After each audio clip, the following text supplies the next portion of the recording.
Hi everyone, कसे आहात तुम्ही? स्वागत आहे तुमचं माझ्या चॅनलमध्ये. तर आज या व्हिडिओमध्ये आपण बघणार आहे की जीवनात खुश कसं राहायचं. सर्वात पहिली गोष्ट म्हणजे की प्रत्येक गोष्टीमध्ये पॉझिटिव्ह दृष्टिकोनाने पाहावे. एखादं आपल्याला काम करायचं आहे, सपोज आपल्याला घराची क्लिनिंग करायची आहे, तर आपण असा विचार नाही करायचा हे काम खूप बोरिंग आहे आणि ह्या काम करायचा मला खूप कंटाळा येत आहे. आपण हा विचार करायचा हे काम पण खूप इंटरेस्टिंग आहे, हे काम करण्यामध्ये पण मला खूप आनंद मिळते, असा विचार करून करायचा.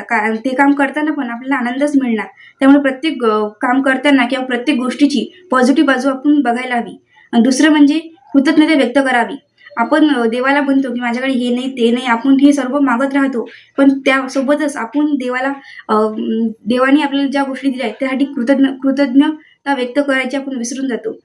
देवाने आपल्याला ह्या खूप साऱ्या गोष्टी दिल्या आहेत की त्या काही लोकांसाठी स्वप्न असू शकतात. त्यामुळे आपल्याला ज्या गोष्टी दिलेल्या आहे, जसं की आपलं आरोग्य, आपलं तंदुरुस्त शरीर, या सर्व गोष्टीसाठी देवाचे आपण आभार मानायला हवे.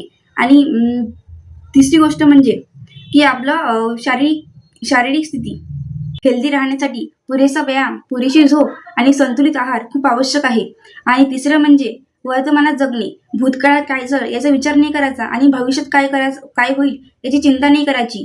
आपण वर्तमानात आहे, प्रेझेंटमध्ये आहे, तर प्रेझेंटचा विचार करायचा. प्रेझेंटमध्ये कसं खुश राहू आणि प्रेझेंटमध्ये आपलं प्रेझेंट कसं चांगला होईल याचा आपण विचार करायला हवा.